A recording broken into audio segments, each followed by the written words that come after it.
Yo, what's going on? It is 1 p.m. here in Crystal Lake, Illinois. That means it's time for another live stream. Today is Monday, August 4th, 2025. Ooh, we got a lot to talk about today. USA's was over the weekend. There was a lot of track action that was available to watch on TV, not really on TV, kind of on streaming. We'll go over some of that. And also, I guess we could talk about some of the results as well. Things that we're excited about, things that we're not so excited about. There were some kerfuffles on the track as well, or there was a kerfuffle on the track as well. Plenty to talk about today, and we'll also taste some of this. We opened it last week with the live stream, but we didn't have a chance to taste it yet. Today I've got a jug of water. We'll put some protein powder in there, and we'll see how it tastes. As someone who generally avoids strawberry milk and strawberry protein shakes. But before we do that, let's say hi to everyone listening on the audio-only version of the podcast. Hopefully you're having a good run out there today and that the air quality is good. I went for a run today and the air quality was maybe questionable. I don't know what the number is. I'm not going to look at it. My daughter had her running practice, and when she looked at the AQI, it was in the hundreds, low hundreds. So I don't know if I think we decided last time that that's bad for vulnerable individuals. Probably not great for runners. But I went anyway. So hopefully the AQI is under 100 or better wherever you are. And for everyone else watching this later but not live, welcome to the #1 drive time radio show for runners that is not at drive time and is not on the radio. I appreciate you guys. I was looking at some of the comments, and I don't normally look at the comments. I know I'm not good at that on this show for this channel. But I posted an interview. I finally posted an interview that I took of some of the ASICS athletes when I was in Tokyo in May. That finally got done, and or I finally got around to posting it. No one else had delays. It was all me. But I was looking at some of the comments, and someone was like, "This is an interesting show, but the pacing is really off." And I was like, "Yeah, I could see that." I suggested maybe they would want to enjoy just the regular videos on the main YouTube channel or the minute-long kind of content that's on Instagram. But I was thinking about that today on my run, and I was like, this is basically, if you want to participate in the chat, I think that's probably the best way to make this hour the most entertaining for yourself or for oneself. But I think otherwise, it's definitely something that you should have on in the background while you're doing something else. And I think that's how a lot of you guys are watching this, whether it's live and especially for not live. All right. What Sanlik says, speaking of Drive Time Radio Show, I was in Jeju and heard this English-Korean radio station called Arirang Radio. Maybe that could be your gig. I would love to be on the radio. And the reason why I very specifically say it's a Drive Time Radio Show for runners is because I would love to one day have there to be a running Sirius XM radio channel, right? So that there's just content all day long. I don't know if you guys ever listened to The Morning Stretch by Tailwind Miles. They do have a daily morning check-in. What the weather is going to be like, what some of the sports results were from the night before, talk about what's going on, and it's very Chicago specific, and Tailwind Miles racing specific.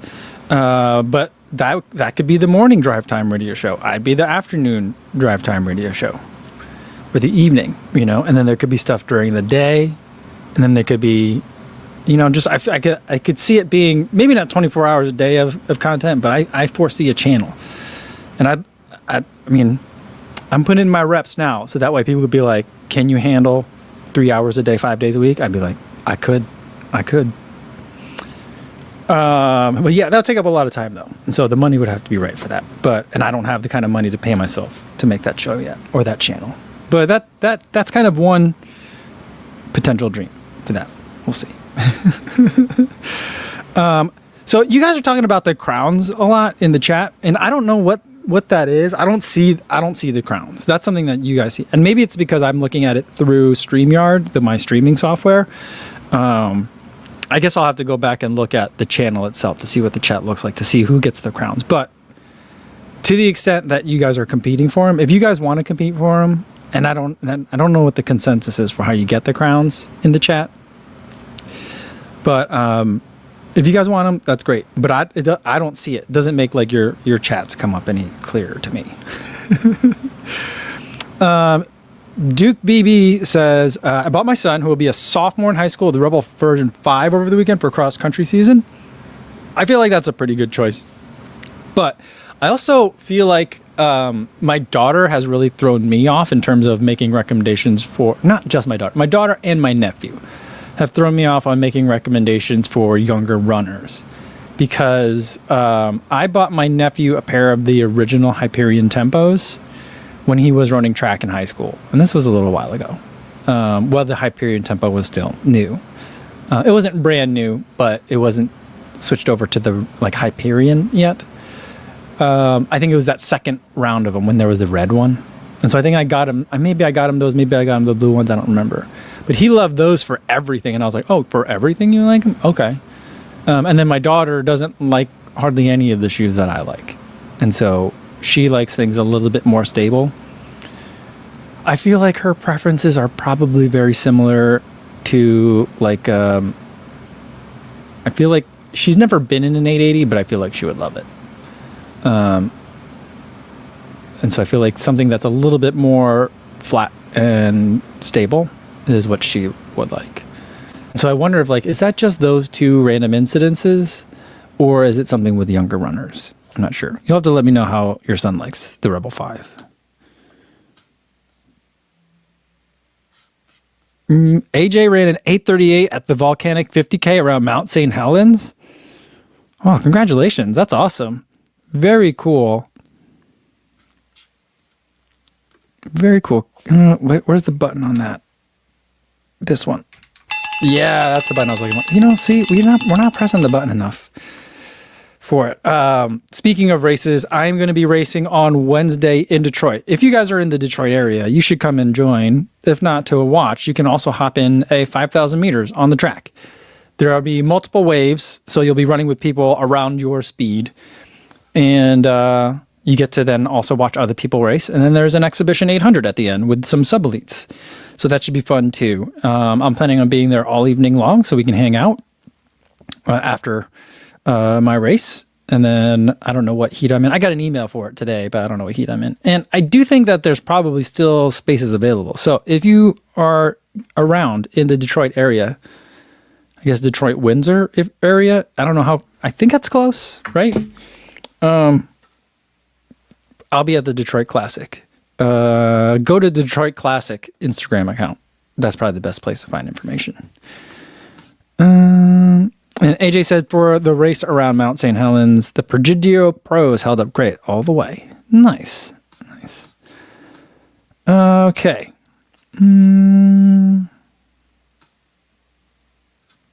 Frank says there was a curly fuffle. Okay, so the 100 meters, I guess there was one big story and then there's one not big story. And if you guys haven't watched the meets yet, then these are going to be some major spoilers. But I would say that like the thing, I mean, I guess there's a couple of things that are grabbing some like beyond track and field news. But at the 200 meters in the final, they had Noah Lyles and Kenny Bednarik in adjacent lanes. And for most of the race, Noah Lyles did not have a good race. And for him, that just meant that he did eventually win it, but he only won it in maybe the last 5 to 10 meters of the race. And so I thought it might have been an upset. I was expecting an upset. Kenny Bednarik has been racing out of his mind all season long. But he's had a long season. He's been running Grand Slam track. And so there's been a lot of races. But, you know, you line them up and you race. And he got walked down at the end. And as he crossed the line, Noah Lyles stared him down. And I don't think that Kenny Bednarik liked that at all. He gave him a little bit of a shove in the back as they were kind of crossing paths. You know, like when you finish 100 or 200 meters, you're still slowing down, but you're already hitting the turn. And so do you keep going straight? Do you follow your lane markers? You're not racing anymore, so you don't have to stay in a lane. And then Noah kind of cut over in front of Kenny, and then Kenny kind of pushed him over out of the way. Not over, no one fell. But I also feel like when you're slowing down from a 200 meter sprint a little shove can go a long way. So I was worried about that. I was worried for a second there that it might get a little back and forth, but it didn't get any worse than that. And then the post-race interview was tense. It was very tense. And so it was interesting. And I think that's what a lot of people are going to see out of the weekend, which I think is unfortunate because there was a lot of good racing, a lot of really fun results. I felt like the 5,000 meters, men's and women's, those were the races of the weekend in my mind. I'm a little biased because I like the longer races, but I thought those had some fantastic finishes. The men's 800 also really great. Let me know what you guys want to talk about, if you guys want to talk about any of it all. But I felt like that was so major, like I could have done without that kind of news coming out of the weekend. There was the Sha'Carri arrest, which I read the Runner's World article about it, and I don't know what like 4th degree assault is or whatever. Is that what it was? I don't know. It was a strange story to me, Christian, and I also didn't know that Sha'Carri and Christian Coleman were dating. So a very weird story all around. Christian Coleman, according to Runner's World, refused to press charges, but the police were proceeding without him anyway. And so that's why the arrest continued, which I thought was odd. But yeah, that's why we did. I mean, it's not like they put her like in a cell after that happened, because she was still able to race the first round of the 100 meters in Eugene, but that's the only she did, because then after that, she pulled out because she didn't need to, because she gets the bye to go to World Championships due to her previous championship win. So that was weird. And then also Fred Curley deciding not to show up at all. So I think that was the other third like big piece of like, I guess, non-news. He posted something, because I remember what happened was that the 100 meters wasn't going to be, the final wasn't going to be broadcast on TV. It was going to be on USATF TV. And so you had to pay to be able to watch it. And so then Fred Curley, I don't think it was just that, but he said they keep putting hurdles in the way of running the 100, so I'm not going. Something along that is what he put out on social media. And then like the next day, Nike sponsored it so that it could be broadcast for free. You still have to sign into USATF TV, but yeah. So that was another big piece of news, that one of America's most credentialed sprinters didn't even show up to the meet. So that was a lot. Yeah. Yeah. Maestro Fast says, I'm enjoying this nun news. Yeah. Yeah, Frank says, don't push your boyfriend in front of TSA. Yeah, I would agree that I don't think that you should be pushing your boyfriend at any time. Richard Wilson says, domestic abuse should never get a pass. They say that there's body cam footage available of this event. We haven't seen it, which is not unusual. I don't feel like that's something that they're hiding, but it's being classified as domestic abuse. I don't know. There's not a lot of information that's being put out. And so it just makes me think about, like, I wonder how often people do get into it at TSA. I can't say that I've ever seen anything, but it's a stressful place. And so I wonder if, like, I don't know. To me, it stands out as being unusual. So,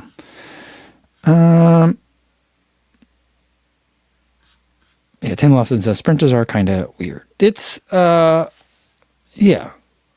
it's a completely different sport than long distance running, for sure. I mean, not completely different. It's still moving your own 2 feet, but yeah. Alex Gonzalez says that 800 meters was crazy. That 16-year-old kick at the end, that was bizarre. So I did watch a lot of the track meet with my daughter. We were at home, obviously we weren't there, but. So for the first 2 days, I bought the USA TV membership And so it's like $13 for the month, and I guess I'll just cancel it soon. Because I don't think there's any other meets that I'm really gonna want to try and watch through USA TV coming up soon. So I'll just have to remember to cancel that. But anyway, I was able to watch it. I figured out a way to get it onto our TV, even though you have to like log in. There isn't a USA TV like app, which is unfortunate. But I was able to just use a browser on my TV to watch it that way. It was pretty grainy.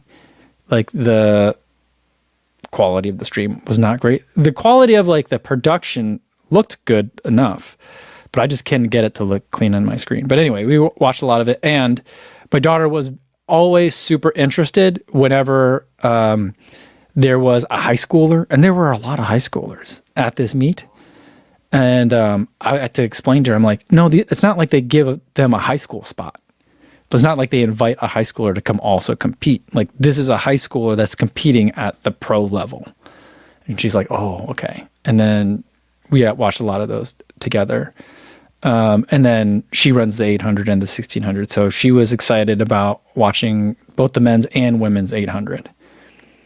And the women's 800 was also really good. A lot of falls. You know what I didn't see this week? And I feel like I did watch a significant portion of this meet. I didn't see a single false start. Didn't anyone else see a false start?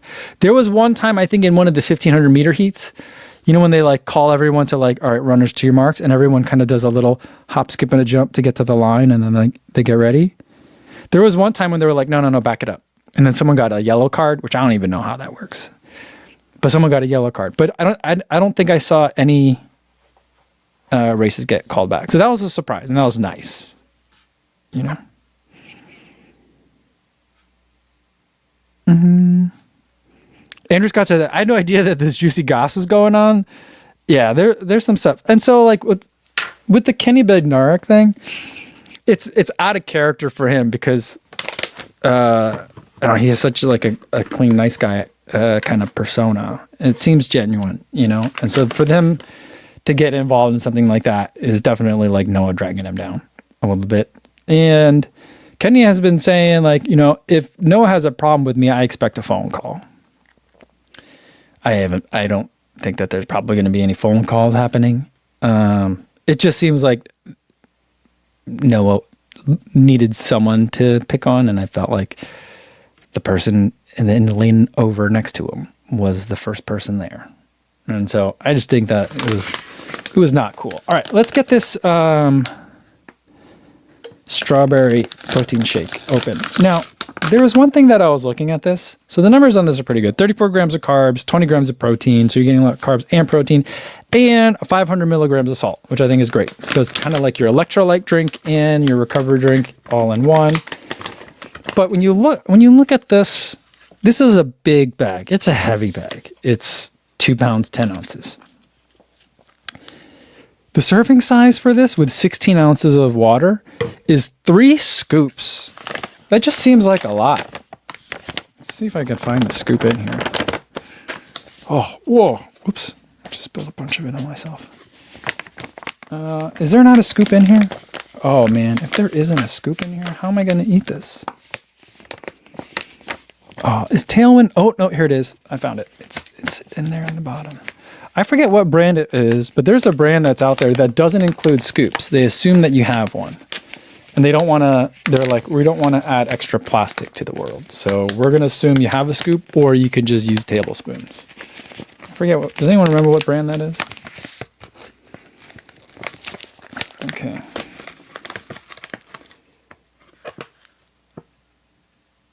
Yeah, Richard Wilson says 400 milligrams of sodium, not salt. Yeah, 400 milligrams of sodium. All right, here's the scoop. So it's a decent sized scoop. So we gotta get 3 of these in here. It just feels like it seems a lot, you know? And Fiona says, I have plenty of scoops. I do too. What was I just opened something else the other day. Was it, I think it's a bag of scratch that I opened up, and it had a paper cardboard scoop in there. And so I liked that a lot. I'm like, oh, that's a nice way to approach things.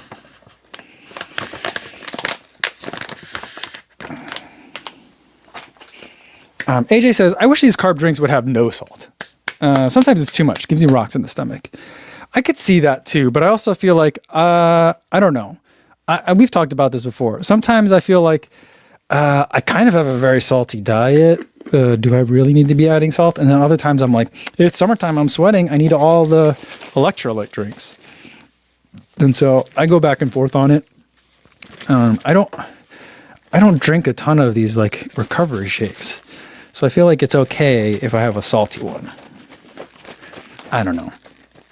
I also just don't really pay super close attention. Maybe I should pay closer attention. Yeah, Frank says the Scratch High Carb asks for 7 scoops. They gave me a bag of that back at TRE, and I still haven't tried it yet because I'm like, what? 7 scoops? Like 7 scoops in a bottle, like that you put in like a bike thing, a bottle cage in a bike. Like 7 scoops of powder, that is the entire bottle. Like, I don't know how you get water in that at that point, you know? Patrick says, this much powder in it makes like I'm looking like I'm making dough. I mean, even just 3 scoops of this to 16 ounces of water, I feel like that's a pretty high ratio. All right. We got, is Corey in here? Corey posted something. Looks like Corey, did you run a race? Where did we go?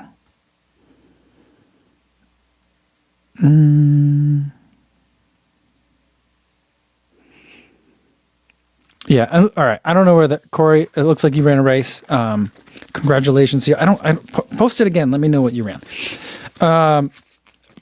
Luke says the high school and collegiate athletes' performances are even more impressive considering how late into the season it is for them.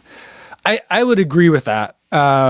For sure. And they did talk about that quite a bit during the broadcast, both on the USATF one and on the NBC one. And like if the other wrinkle to that is that a lot of at least the middle distance and the longer distance athletes are have probably been basically in season since like for the last 11 months, right? Because they're going from cross country. Maybe they're running they're probably also running an indoor season, and then they're doing an outdoor season. Then they're going to their conference championships, nationals, and then it's still even more time again, and they have to make another trip out to Eugene again to then compete. It's just, I mean, at what point do we worry that we're going to be burning out athletes? Now, the thing is, it's like a lot of these athletes are not exactly like, it's not like they're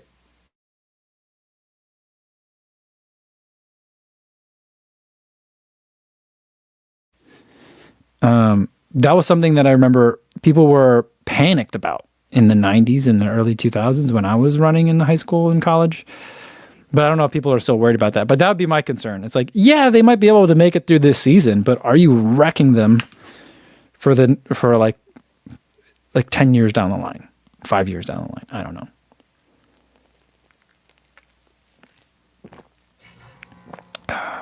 All right. So this strawberry stuff, it tastes okay. It tastes like strawberry and milk together. I do think that I like this more than some of the vanilla shakes that I've had. But it doesn't beat chocolate in my mind. But I don't know. It's growing on me. I don't know. This I might end up liking this. I might have to try to make this like really, really cold and see if I like it better. Adam says about the coverage, I don't like how NBC just showed a couple of stars at the start, at least mention everyone or almost everyone, egg on their face for not showing Roisin and Cooper before, for example. Yeah. It's tough. It's tough because it's like, if you do start naming everyone, it's like some of these events have a lot of competitors in them, and they have to be selective on the stories they tell. But the idea that they're not going to introduce either Roisin Willis or Cooper Tier is also really weird, you know? It's not like no one knows who they are. You know, I was telling my daughter that, like, I've been watching Roisin Willis run since she was in high school. You know? And she's like, really? I'm like, yeah, I saw her run at a meet in New York one time. She ran against Juliet Whitaker. It was amazing. They were going after the high school 800 record. It was pretty cool. And so it's like, I don't know, but I don't consider myself a big track nerd, but I guess if I remember seeing athletes run in high school, maybe that's a tip off that I am a big track nerd. I don't know. All right. Corey, here we go. He's a little late for today's episode. He ran his first ultra marathon on Saturday. New distance PR of 56.25 miles. Woo! Great job, Cor. That's amazing. That seems like a long one. They always throw... Ultra marathons are like fries at a Five Guys. They always throw a little bit extra in the bag for you. No extra charge.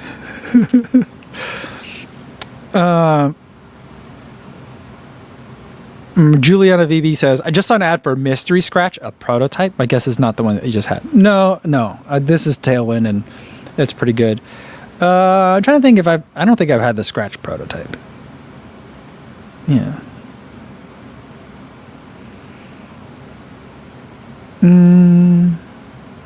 Adam says that the biggest losers or favorites that didn't make the teams are Wayne Cloudy, Trevor Bassett, Josh Yarrett, and Joe Kovacs.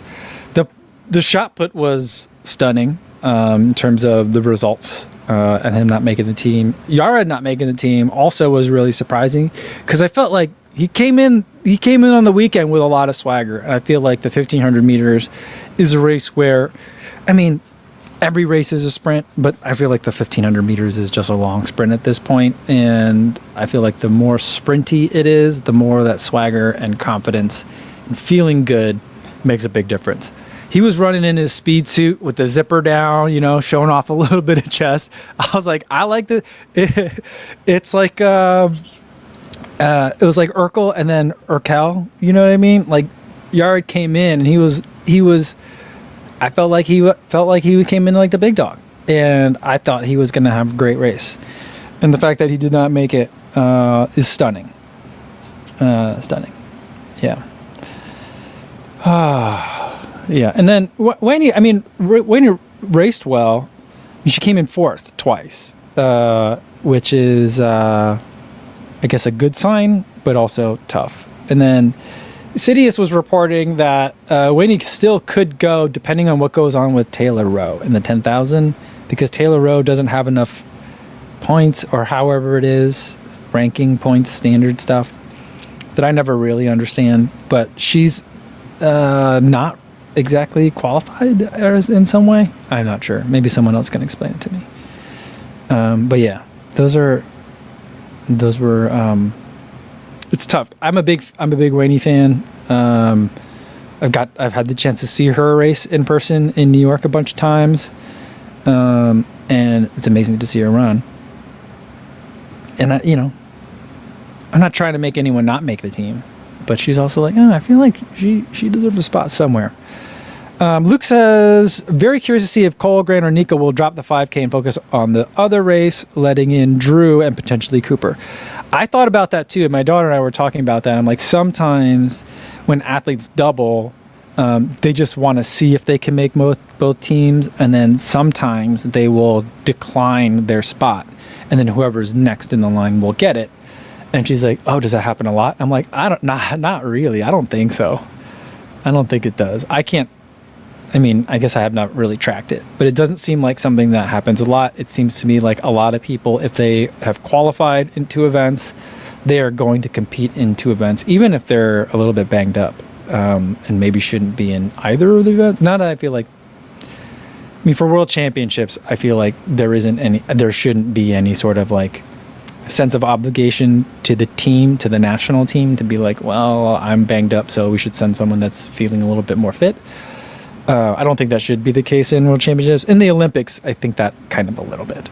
But I also understand when people are like, "No, I made 2 teams. I made the team twice. I'm taking both of those spots." But I would like to see Drew Hunter get in there. That was a gutsy race. and he willed his way into that 4th spot. So I'd love to see him have that chance to run. He is now an A6 athlete, so then he'd be running on the A6 singlet, or I guess A6 spikes. It'd be the Team USA singlet, right?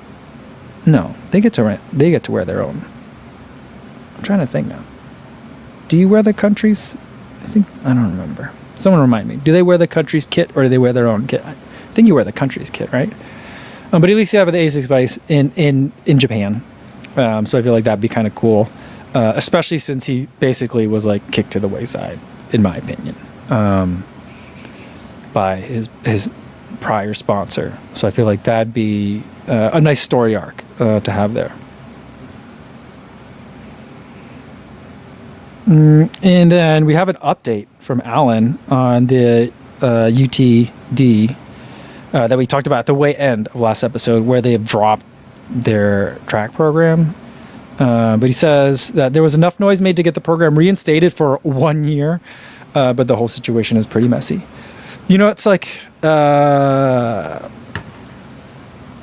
maybe a very horrible commentary or a very prescient commentary on how horrible things kind of are, is where I feel like every year there's a conversation where we're like, I just wish that there was some rich dude that really liked track and field that would be willing to donate money on stuff, you know? And I feel like this is another one of those situations. I don't know. I don't know what the answer is and how do we fix some of these problems.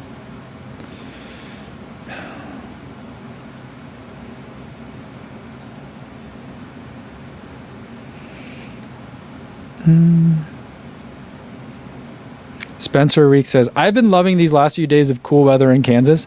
My last 2 runs have been awesome and definitely showed me that all my hot miles, and it cuts off there, but I'm assuming he means all the hot miles were worth it. Yeah, it has been really mild here as well. The day that I traveled back home from my sister's house, we had bad storms, and then after that, it was super cool. And it's still cool today. Although I feel like it's starting to warm up.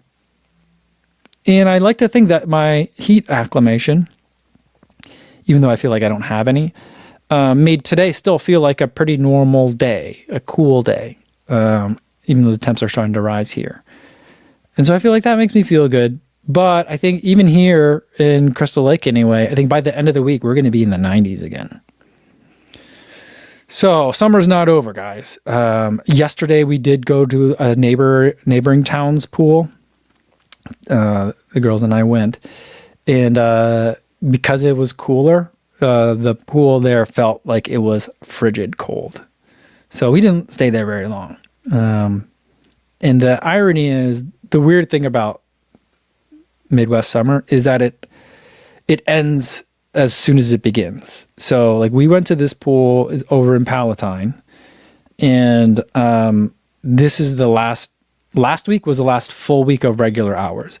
This week is shortened hours, and the last day that the pool is open for the summer is Friday, August 8th. Isn't that crazy? After that, the pool's just closed. They're done. And I'm assuming it's because they don't have enough staff to work it. Maybe college kids are getting ready to go back to college or whatever.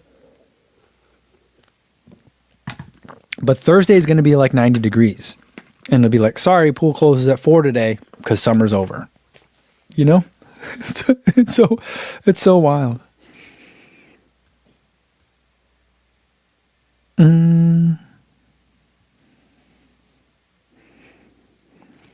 Adam says that this year's trials were a month or so later than last year, so it gave the collegiates more time to recover from the long seasons. Is that good or bad, do we think? Because I feel like from the sense of like trying to train for a peak, or I guess train for multiple peaks, would it be better if USA's was like 2 weeks after nationals?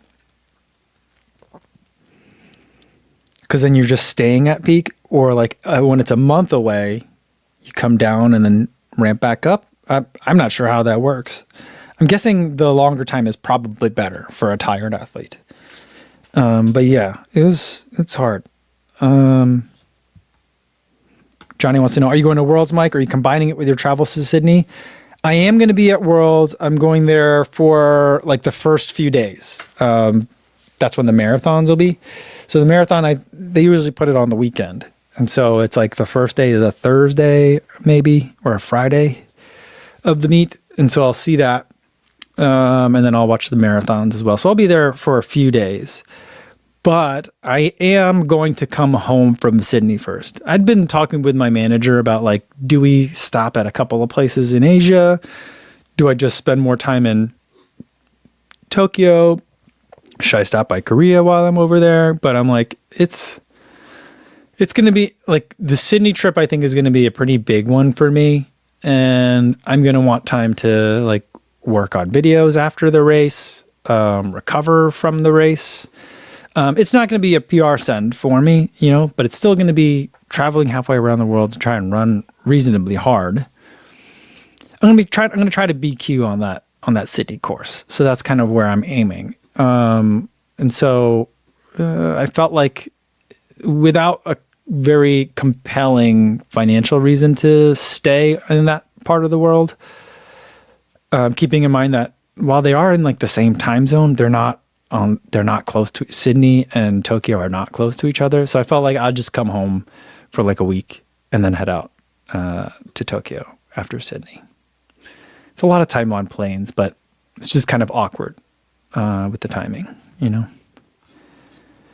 But I'm looking forward to being out there. I'm really excited about the marathons. I'm really excited for the track meet as well. It's going to be fun to watch. I've been mentioning how I haven't really been following a ton of track this summer anyway, but I feel like USA has got me back into it, having it on in the background for the first 2 days and then, watching it over the weekend, and watching a lot of that with my daughter was a lot of fun. So, yeah.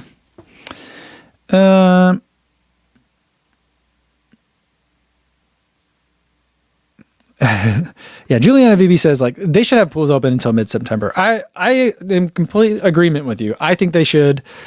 And the problem is like who's going to be the lifeguards there?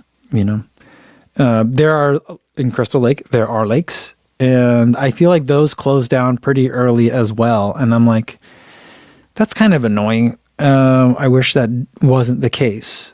For these recreational areas. Because I was just thinking the other day, did I tell you guys this? I was thinking about getting a inflatable stand-up paddleboard. I was thinking about getting 2 of them, like one for me and one for either my daughter and or my wife to use. And then we could hop on the lake and paddle around for a little bit, and it'd be a nice way to spend some time outside. But then I was like, oh, I feel like a lot of those water areas closed down for the season and you're not allowed out there, which I'm like, can I just go out there like kind of at my own risk? I don't know. I don't think that's how it works, but I'm like, the season's so short. It's like you get like 2 months to be able to use this stuff. It's weird. Fiona says our local pools close after Labor Day. I feel like that makes sense. I wouldn't mind if they were open a little bit after Labor Day. Cause like for us, like last year, we were starting to think about my daughter's cross country season. She has a meet like the second day of school. But I remember last year, the first 2 or if not 3 meets were all canceled because of heat. It was too hot to run. So, I mean, if it's too hot to run a cross country meet, it's good weather for a pool. But I guess by then people are busy with their schedules. Not a lot of people are wanting to go to the pool, so they shut them down. Corey says summer isn't over, but getting a taste of fall like temps was glorious. I feel like it's nice. It's a nice way to break up the season. It's really nice for runners. I feel like it's a nice validation point. It tells everyone like, see how good you're running, right? It's working. It's fine. I feel like I needed it. I was like, I'm not sure any of this running's taking. And then the weather got cool and I felt like I could run forever. And I was like, okay. Maybe it's not all disastrous. Maybe it's working. So I feel like it was nice to get a little blast of fall. But for Steve down in Florida, he says, according to Climate, my last 27 Strava activities in Florida have had an average heat index of 94.4 degrees. I don't think I've had any that were heat index of 94.4. Even when it's like 85 degrees in Illinois and in Iowa, I don't think the heat index hit 94 on those days. Maybe it did, I don't know, but not when I was running. I don't know, some of those afternoon runs I did were very hot. But Steve, I really don't know how you guys do it down there. All right. Matthias says, I feel like summer is definitely running through mid-September. I mean, if you think about it, like Chicago marathons are hot. I mean, we've had some good weather. We got real lucky, but it stays warm through October in Chicago. Not summer warm, but still hotter than what you would consider fall, I think, is what happens a lot. So Luis says, for him, that summer has definitely not arrived here yet. I think we've only gotten like a week in the 80s. That doesn't sound normal. Is that normal? All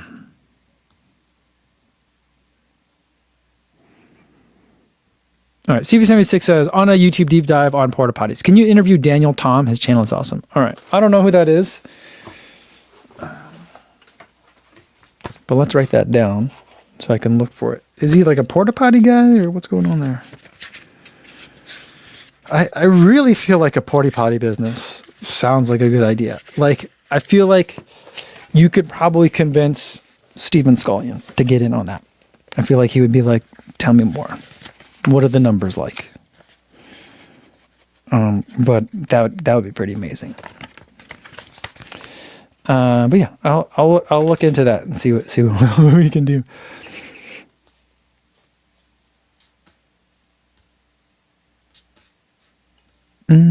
Richard Wilson says, our local pool is a high school pool, and for a number of years it closed in the summer due to city and school district not being able to negotiate a contract. That is a shame. That is a real shame.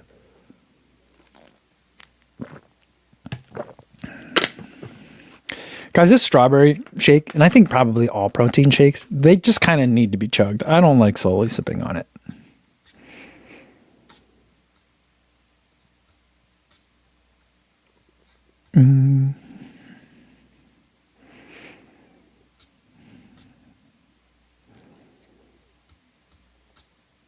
David DeFrange says, the temp has been nice, but I've been staying on the treadmill because of the air quality. Probably being a little overly cautious, but hopefully it clears up soon. Are people okay in Canada? Like, there's fires, right?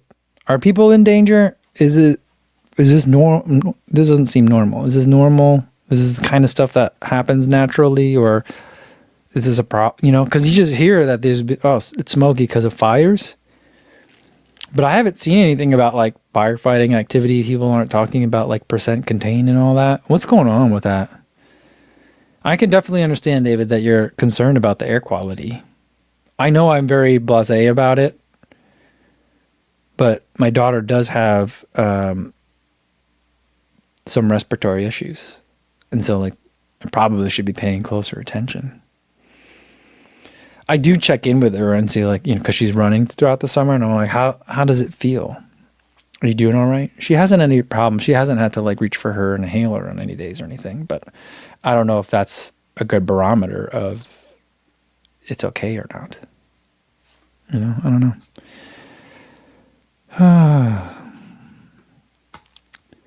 know.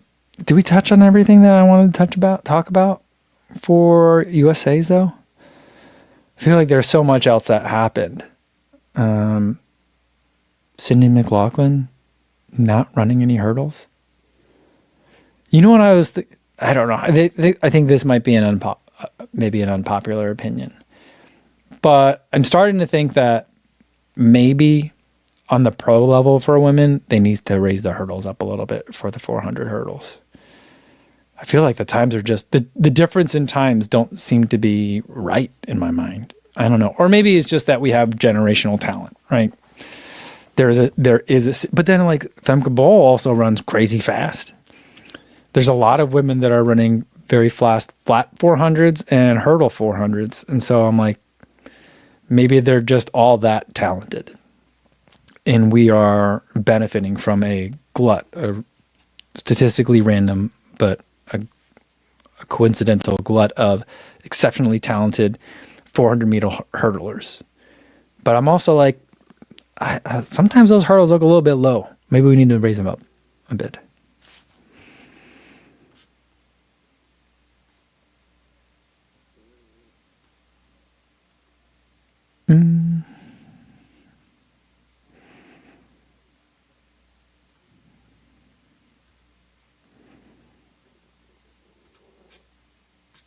All right. Adam's here and he says, you got to consider the Masters 5K cross-country champs for November 1. It's in San Francisco. The U.S. cross-country champs in Portland, and Masters the day after NXN. World's cross-country January 10th in Tallahassee. Club cross the day after. U.S. cross-country champ sounds interesting. I feel like that'll be fun. The hard thing about it is like, it's like the athletes are like younger. I haven't had enough of a chance to know who they are, so I don't know as many of the athletes that are running cross country. But it is an exciting race to watch.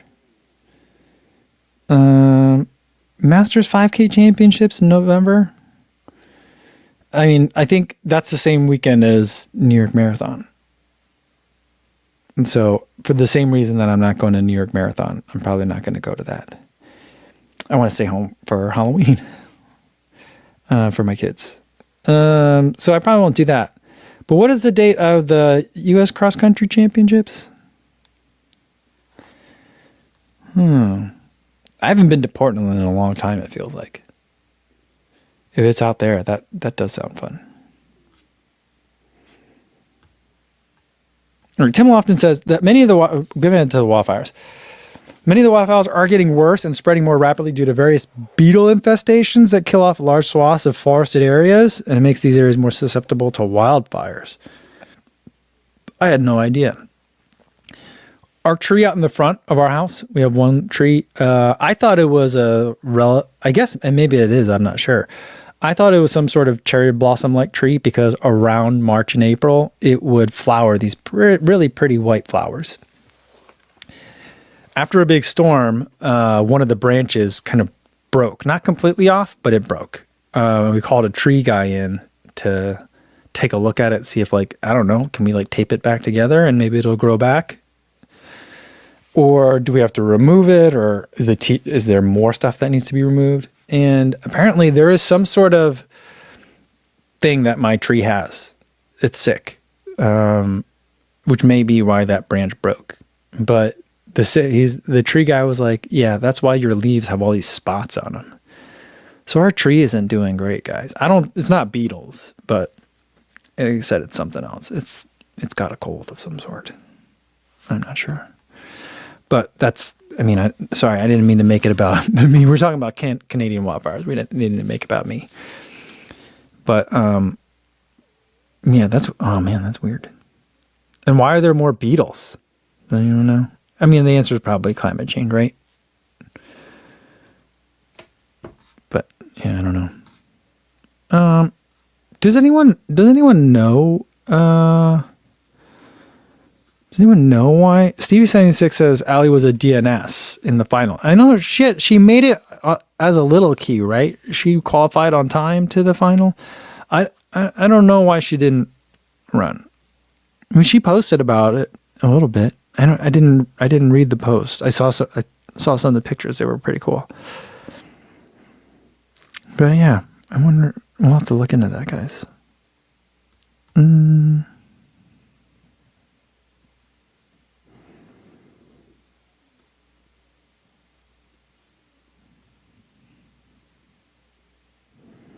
All right, Johnny Dodgen says, my wife's worried for you.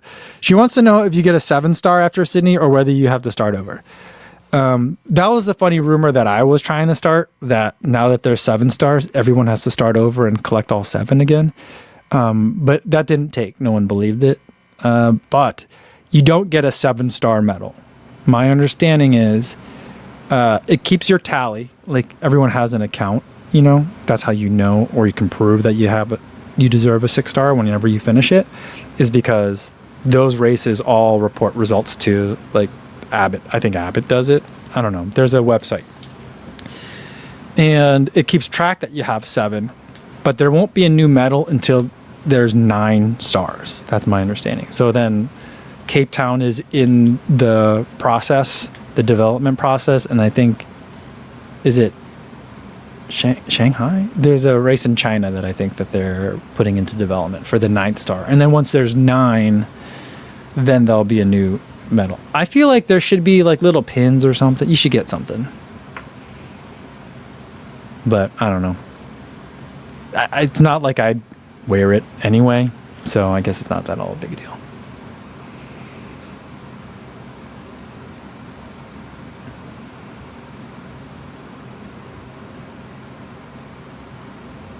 All right, Eric says, yeah, climate change, in other words, less cold winters, and forest density equals more beetles, and that's why there's the beetle problem. Okay. It's a bummer. It's a problem. Andrew Scott says, 9 stars. I'm struggling to get my 3rd. JC says, 9. I think I'm never getting past 2. Jody Beck says, are you going to do a shakeout in Sydney? Yeah, I don't think so. I've been talking with my management about trying to figure something out with like a local coffee shop, just to be like, hey, can we bring like 100 people here?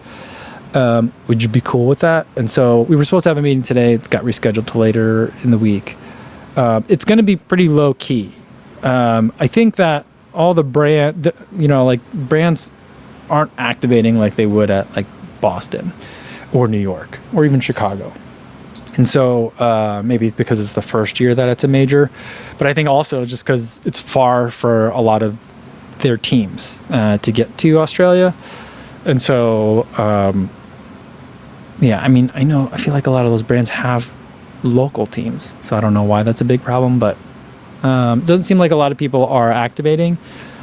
And so it'll be pretty low key, but I'll let everybody know what we're doing. I'm going with Sports Tours, so I'll be doing their shakeout, but then I'll probably do a second shakeout run with all of you guys too. Because their shakeout is just for the people that are on the tour, and they have guides, and it's usually kind of like a shakeout plus some photo ops and stuff like that. And so, and they also have regular shakeouts too if you don't want the photo ops. But that's for Sports Tours people, and I usually need to film that just because part of me going there to Sydney with them or to any event that I do with them is to like document the experience. So I have to kind of film that. But I'd like to do something else that's open to everybody. I feel like it should be a run that ends with flat whites at the end. We should have coffee. But I'm really looking forward to coffee in Australia. Guys, all right, let me answer some of these quick questions, and then I got to get going for today. Steve wants to know, SC Elite version 5 review coming soon? Yes. I feel like I've done enough testing on that shoe to make the review. I've written it up. But I just have other shoes that are in the lineup. So I think it'll be like another week before that one comes out. Matrix, if you have any questions about it, Steve, you can let me know. You can message me or whatever. Matrix King wants to know if I've tried the Vomero Plus yet. I have not. I haven't tried to get it yet. I probably should. I probably will, because I did like the Invincible. And if this is the Invincible replacement, then, it's something that I'm interested in. So we'll try that. All right. And Adam says, I think it's a good place to end it. There are hundreds of good marathons that aren't majors. Less crowded, less expensive, less hassle. Yeah. I think that there are also many good marathons that are just as crowded and just as exciting, though, maybe as expensive, that aren't majors. I feel like, maybe they're not all flat and fast, but some other majors that are on my list, there's the flat and fast ones, like Valencia, Rotterdam, Copenhagen, I think is pretty fast as well. But think about Paris, Rome, LA, those are all really great events in their own ways that have very distinct identities. And so, marathon major chasing is fun. It's an expensive game to play, but it's not the only game to play. So there's always really great races that are out there. All right. Okay. I will see you guys. So Wednesday, I'm going to be in Detroit. Hopefully I'll see you guys there at the Detroit Classic. Thursday, I leave first thing in the morning. I think I should be back in time for a live stream. So let's plan on it. That I'll see you on Thursday. And I'll tell you all about Detroit Classic if you're not there. Or maybe I won't tell you about it at all. You're just going to have to come and participate on Wednesday if you want to hear or know anything about it. Just kidding. Anyway, we'll do another live stream on Thursday, hopefully. But if I'm not here, it's because I had some delays on my flights. But in the meantime, watch that air quality, guys. Be careful, and see you next time. Thanks.